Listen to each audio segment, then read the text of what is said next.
albergar un sentimiento de dolor, de duelo, de odio, de haber sido lastimados, puede ser en muchos seres humanos algo completamente natural. Pero quienes, como seres humanos, tienen capacidad para manejar ese dolor interior y quienes no. De ahí va a depender la respuesta a ese sentimiento. Si repasamos el material de nuestra experiencia, dice Marañón, es decir, los hombres resentidos que hemos ido conociendo en el curso de la vida y los que pudieron serlo porque sufrieron la misma agresión y no lo fueron, sin embargo, la conclusión surge claramente. El resentido es siempre una persona sin generosidad.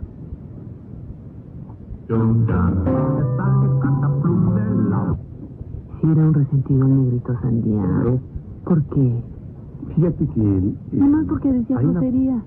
Bueno, pero también mostraba su actitud en otros aspectos. Y precisamente yo creo que la intención de Francisco Gabilondo era advertirle, mira, si sigues así, con tanto dolor interior, y no te vuelves agradecido con la vida, no muestras tu generosidad, pues vas a seguir causando problemas, te vas a seguir enojando, y no te van a querer, no te van a aceptar, porque vas a lastimar. Yo creo que es un extraordinario ejemplo de lo que puede ser el resentimiento y cómo se va manifestando.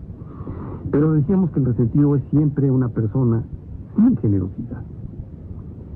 Dice Marañón, sin duda la pasión contraria al resentimiento es la generosidad, que no hay que confundir con la capacidad para el perdón. Son dos cosas distintas. Dos cosas distintas. El perdón, que es virtud y no pasión, puede ser impuesto por un imperativo moral a un alma no generosa. El que es generoso no suele tener necesidad de perdonar porque está dispuesto a comprenderlo todo y es por lo tanto inaccesible a la ofensa que supone el perdón. La última raíz de la generosidad es pues la comprensión. Ahora bien, solo es capaz de comprenderlo todo el que es capaz de amarlo todo. El resentido entonces es en suma, allá en el plano de las causas hondas, un ser mal dotado para el amor y por lo tanto un ser de mediocre calidad moral. En estos términos usa Marañón, pero de mediocre calidad moral pudiera ser simplemente un individuo sin capacidad real, formal, factual de amar. Pero a ver, Ernesto, según yo entiendo, a lo mejor estoy equivocada, de acuerdo a esta definición de Marañón, no eres responsable de tu capacidad o tu incapacidad. Y a mí me da la sensación de que los resentimientos sí se pueden manejar. Claro. Se pueden trabajar, se pueden eliminar. En las personas dotadas de generosidad. Pero bueno, pero a veces... No es que el generoso sea incapaz de sentir resentimientos. Sí lo siente. Lo que pasa es que puede vivir con ellos y los puede expulsar. Y aquí dice el término de mediocre calidad moral. Marañón lo trata de explicar diciendo que precisamente mediocre lo llama porque la cantidad de maldad necesaria para que incube bien el resentimiento no es nunca excesiva. Sí puede ser una cosita, una situación muy mediocre, un hecho muy poco significativo, una vida muy poco trascendente, lo que puede despertar en resentido un gran resentimiento. El hombre rigurosamente malo no es solo un malhechor y sus posibles resentimientos se pierden en la penumbra de sus fechorías. Y el resentido no es necesariamente malo, es resentido. Solo ante la contrariedad y la injusticia se hace resentido. Es decir, ante los trances en que se purifica el hombre de calidad moral superior. Un aspecto muy importante, por ejemplo, es la cárcel, la pérdida de la libertad. ¿Qué pasa con un luchador social auténtico? Voy a poner un ejemplo como Alberto Castillo. La cárcel, en lugar de crear la animosidad brutal del resentido, y puedo pensar en muchos. Pero ahorita el caso de Alberto es muy... Pero un hombre que es sometido por una injusticia social a la privación de la libertad, surge de la cárcel con mayor crecimiento emocional, con mayor fortaleza espiritual y con mayor capacidad para servir a los suyos. Alguien a quien le han arrebatado la vida de un hijo, como Rosario Ibarra de Piedra, surge de ese duelo brutal, de esa agresión social del poder en contra de su familia, en contra de un hijo y en contra de ella misma, con una mayor disposición generosa de ayudar a otros. Si esto, la cárcel o la pérdida de un hijo, le sucede a un individuo de poco espíritu, de una calidad mediocre en lo moral, en lo ético, eso lo hunde y lo va a convertir en un resentido terriblemente peligroso, que va a desquitar con los resultados de su resentimiento y de su odio, se va a desquitar contra lo que sea.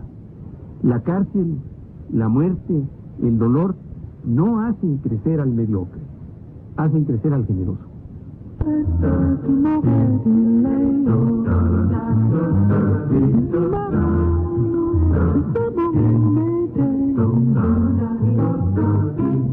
¿Usted ha sentido rencor hacia alguien?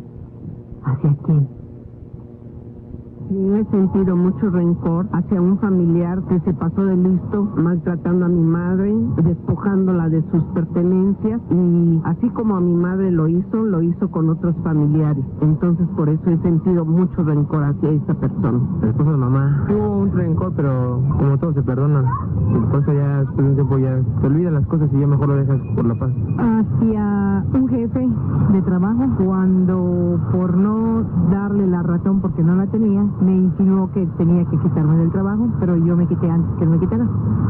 Sí, anteriormente sí lo sentí, rencor hacia las personas y como miedo también, pero pues ahorita ya no, ya gracias a Dios, ya no siento ningún rencor ni nada, pero sí anteriormente lo sentía yo, porque no, o sea, las personas me caían mal y yo les caía mal a ellos, ¿no? Y no nos podíamos perdonar, por eso es de que yo sentía, me enojaba, y sentía odio y como rencor. Y ahorita ya, siento amar al prójimo, pero ya no siento, enojo ni siento odio una vez, como lo sentía yo, porque también conocí la palabra de Dios. Y pues ahorita ya todas las personas me caen bien, ¿no? O les doy por su lado. Pues hacia nuestros semejantes, por agresiones ya sea verbales o personales, entonces eso da reacción a que uno mismo reaccione de la misma manera. Pero pues ya medita uno las cosas, las piensa y ya sale por el lado bueno. Pues hacia algunos amigos, tal vez, amigos que se decían amigos y no eran amigos. No, tal vez por decepciones de ese tipo, sí. Sí, en realidad no es algo que... Sí, el rencor per se se amarra a la gente, ¿no? Pero en mi caso no es tanto, solo es por un tiempo. Bueno, el rencor más profundo que he sentido ha sido con una vecina, y es porque había sido mi amiga y después pues hizo unas cosas muy feas y pues hizo muchas cosas que me afectaron a mí y dejamos de hablarnos y ahora la odio con odio jarocho. Lo que algunas puede provocarnos un gran resentimiento, a otros se les resbala. Así es. Esos son los que están bien dotados. Ahora, pues en otras épocas yo había oído que era la gente que no tenía atole en las venas, porque a veces te dice, ¿qué no te da rabia? ¿Qué tienes atole en las venas? ¿Tiene algo que ver esto con el resentimiento, que se te resbalen las cosas? Mira, yo creo que... ¿Habla de salud? No necesariamente. No necesariamente. Es muy difícil hablar de salud espiritual porque estamos hablando de un defecto de carácter que afecta fundamentalmente el espíritu, la esencia. Recordemos que en latín spiritus significa esencia, y bueno, es lo que está dentro de uno, lo más profundo. Y muchos resentidos pues pueden pasar por la vida, como decía yo hace un momento, incluso sin que parezcan resentidos. Dice Marañón que el resentido no es malo necesariamente y que puede ser bueno si le favorece a la vida. Y que solo ante la contrariedad, la injusticia, se hace resentido. Y decíamos hace un momento, ante los trances en que se purifica el hombre de calidad moral superior, el resentido no se purifica. Por el contrario, se vuelve más ac. Únicamente cuando el resentimiento se acumula y envenena por completo el alma, se podrá expresar como un acto criminal tan simple y sencillo como pasar junto a un automóvil nuevo, ajeno, con un clavo o un objeto y rayarlo, sin conocer al dueño del coche, sin saber si es de un trabajador que mucho le ha costado en ahorros, en esfuerzo y en trabajo el tener un vehículo más o menos presentable, y en un acto incomprensible incluso para quien lo siente. cometer ese pequeño crimen de dañar la propiedad ajena, sin razón. Había una canción que pusimos el otro día, Sin razón ni justicia, porque ni siquiera es un acto justiciero del que no tiene un automóvil contra el que sí lo tiene. Me estás haciendo que me acuerde de un chiste que nos va a llevar a una pregunta que quiero dejarte en el aire. Es un viejo chiste que dice que ¿quién llega más rápido al piso? Si tú desde las Torres Gemelas en Nueva York o desde la torre del World Trade Center tiras a un italiano y a un mexicano que miden lo mismo y que pesan lo mismo y que tienen la misma estructura ósea, si los tiras al mismo tiempo, ¿quién llegaría primero? Entonces, bueno, la lógica nos diría que tendrían que llegar al mismo tiempo. Entonces te dicen, no, llegaría primero el italiano. Entonces tú preguntarías, ¿por qué? Dice porque el mexicano se viene rayando la pared con una corcholata. Mi pregunta es, y te la dejo al aire, ¿de veras el mexicano es un pueblo resentido? Pero a ver, espérame, yo me quedé con un planteamiento inicial. Hace un corte comercial y una canción. ¿El pueblo mexicano es un pueblo resentido? Yo creo que en muchos sí, y el resentimiento social es un capítulo aparte que yo creo que debemos abordar en este programa sobre los resentimientos, porque habla de una capacidad de respuesta ante algunas agresiones sociales, económicas y políticas que el pueblo mexicano ha recibido en los casi 5 siglos que tiene de existencia. Sí, hemos sido un pueblo dominado, hemos sido un pueblo jodido.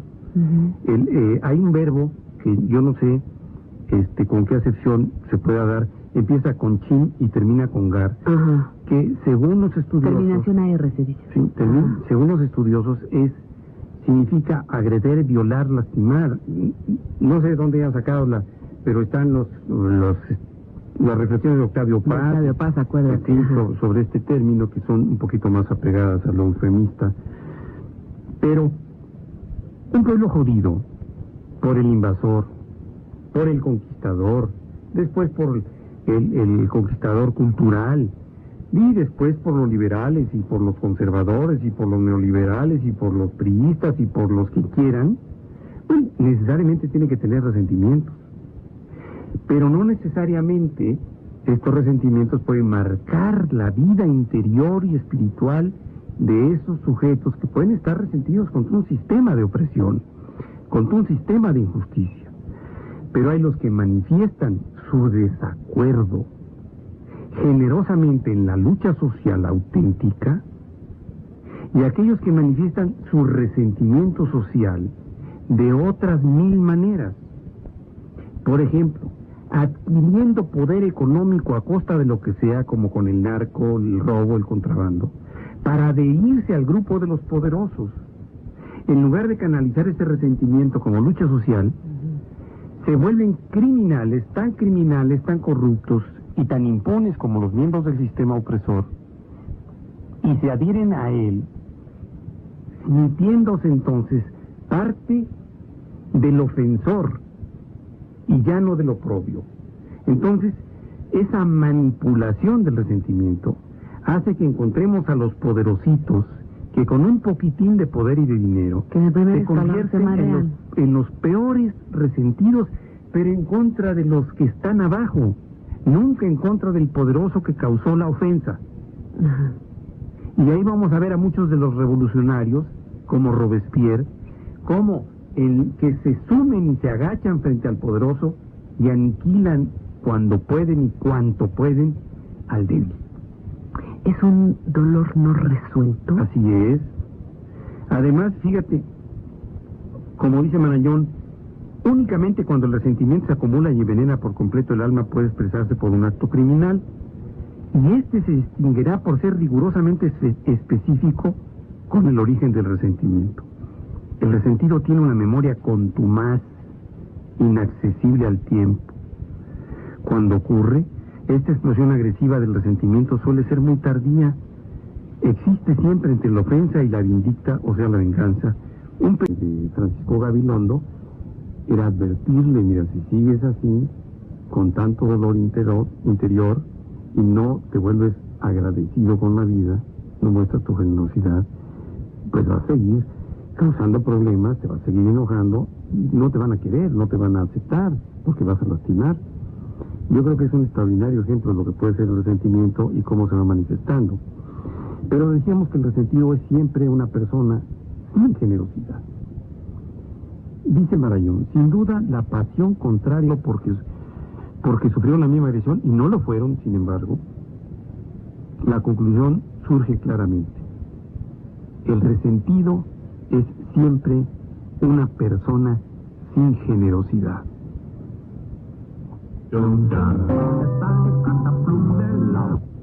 Si era un resentido el negrito Sandía. Claro. ¿Por qué? Fíjate que... No es porque decía hay una- grosería. Bueno, pero también mostraba su actitud en otros A aspectos. ver. Y precisamente yo creo que la intención de, pues, la comprensión. Ahora bien, solo es capaz de comprenderlo todo el que es capaz de amarlo todo. El resentido entonces es en suma, allá en el plano de las causas hondas, un ser mal dotado para el amor y por lo tanto un ser de mediocre calidad moral. Pero estos términos usa Marañón, pero de mediocre calidad moral pudiera ser simplemente un individuo sin capacidad real, formal. El resentimiento es la generosidad, que no hay que confundir con la capacidad para el perdón. Son dos cosas distintas. Dos cosas distintas. El perdón, que es virtud y no pasión, puede ser impuesto por un imperativo moral a un alma no generosa. El que es generoso no suele tener necesidad de perdonar porque está dispuesto a comprenderlo todo y es por lo tanto inaccesible a la ofensa que supone el perdón. La última raíz de la generosidad es albergar un sentimiento de dolor, de duelo, de odio, de haber sido lastimados. Puede ser en muchos seres humanos algo completamente natural, pero quienes como seres humanos tienen capacidad para manejar ese dolor interior y quienes no. De ahí va a depender la respuesta a ese sentimiento. Si repasamos el material de nuestra experiencia, dice Marañón, es decir, los hombres resentidos que hemos ido conociendo en el curso de la vida y los que pudieron ser